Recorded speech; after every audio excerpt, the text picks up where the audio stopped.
울릉도 동쪽 해역에서 국내 해양조사팀과 한국해양과학기술원이 공동으로 진행한 해저 탐사 과정에서 기존에 알려지지 않았던 대규모 석유 매장 지대가 발견되면서 전 세계 에너지 시장이 충격에 빠졌다. 특히 해당 지역이 한국의 배타적 경제 수역 EEZ 내에 명확하게 속해 있음에도 불구하고 중국 정부는 자국 이익을 이유로 반발하며 해양감 시선을 급파. 한반도 동해에 긴장이 고조되었다. 동시에 미국 해군은 이례적으로 항공모함 전단을 포함한 함대를 한국 근해에 급파하며 사실상 무력 억지에 나섰다. 한국 정부가 발표한 공식 자료에 따르면 울릉도에서 동쪽으로 약 60km 떨어진 해역에서 해저 3000m 아래 지점에서 초대형 석유층이 탐지되었으며 매장량은 약 25억 배럴에서 최대 40억 배럴로 추산된다. 이는 현재 한국이 연간 소비하는 석유의 약 30년치에 해당하는 방대한 양이며 수십조 원의 경제적 가치를 창출할 수 있는 규모다. 이번 석유지대 발견은 한국석유공사와 해양과학기술원이 지난 5년간 비밀리에 진행해온 해저 탐사 프로젝트 심층자원 KX21의 결과다. 해당 탐사선에는 최첨단 해저 스캐너와 드론, 시추 기술이 도입되었고 일본의 독도 주변 해양 감시 활동을 피하기 위해 탐사 시점과 위치가 극도로 은밀하게 관리되었다.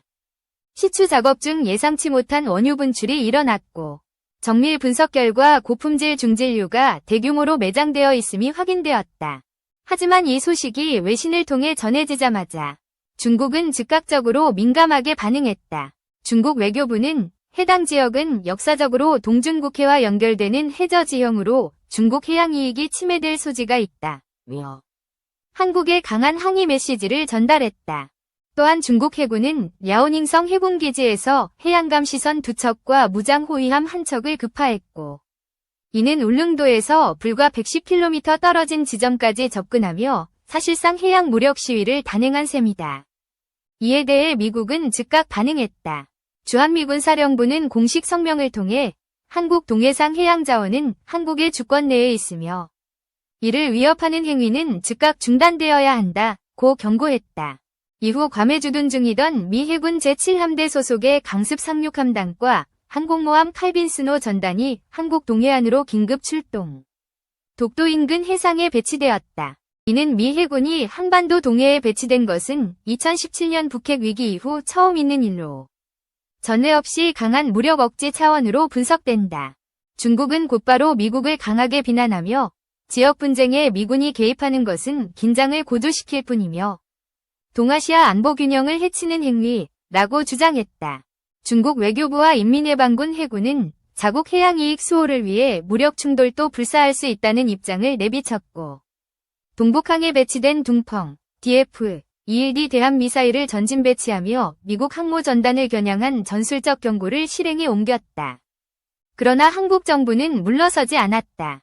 윤석열 대통령은 국가안보회의 NSC에서 긴급 담화를 발표하며 대한민국의 주권과 해양자원은 절대 타협의 대상이 아니면 모든 외교적 군사적 수단을 통해 철저히 수호할 것이라고 강조했다.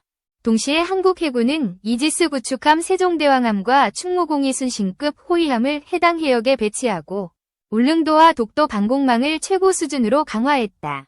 한편 국내 여론은 강경 대응에 무게를 두고 있다. 최근 여론조사에 따르면 국민의 83.7%가 해당 석유지대는 대한민국의 자산이며 외세의 개입에 단호히 맞서야 한다고 답했으며 72%는 필요시 자위적 무력 대응도 정당하다고 인식하고 있다. 특히 보수 지지층뿐만 아니라 젊은 층에서도 안보와 자원 주권에 대한 민감도가 매우 높아진 상황이다. 중국 내부의 혼란도 심각하다. 해당 보도가 나온 이후 중국 SNS 웨이보와 바이두에는 중국은 한국보다 먼저 탐사했어야 했다. 정부는 무엇을 했는가? 자원이 고갈된 중국의 엄청난 손실이라는 자국 정부를 비난하는 글들이 도배되었고 이는 당국이 일부 게시물을 차단하고 해시태그를 금지하는 방식으로 통제에 나서는 등 민심 동요를 보여주는 지표가 되었다. 또한 국제 에너지 시장도 빠르게 반응했다. 한국의 석유 매장 발표 직후 브렌트유와 WTI는 각각 배럴당 $3 이상 급락하며 시장에 큰 충격을 안겼고 투자자들은 향후 한국이 새로운 산유국 반열에 오를 수 있다는 기대감으로 한국 자원개발 기업의 주식을 대거 매수했다. 석유공사, GS에너지, SK이노베이션 등은 장중 상한가를 기록했고 한국 증시 전체가 이례적인 랠리를 보였다. 반면 중국의 CNPC, 시노펙 등은 투자 심리가 위축되며 하락세를 면치 못했고 베이징 증시에서는 원유 관련 테마가 일제히 급락했다. 블룸버그는 한국의 동해 석유 발견은 에너지 공급망 재편의 신호탄이라고 평가하며 향후 아시아 석유 패권이 한국 중심으로 이동할 수 있다고 보도했다. 실제 국제사회도 한국의 석유 개발 참여 의사를 타진하고 있다. 사우디아라비아의 아람코는 공동개발 제안을 공식 전달했으며 노르웨이와 캐나다는 해저 시추 장비 및 기술 협력을 희망하고 있다. 미국은 에너지 안보 차원에서 한국의 독자적 개발을 지지한다는 입장을 밝혔으며 이는 동맹국 간 경제협력 확대의 계기로도 작용할 전망이다. 한국 정부는 현재 해양자원개발 청사진을 재정비 중이다. 산업부, 해수부, 국방부가 공동으로 K에너지 동해자원개발 프로젝트를 가동하며 2016년까지 상업적 채굴에 들어가겠다는 목표를 설정했다.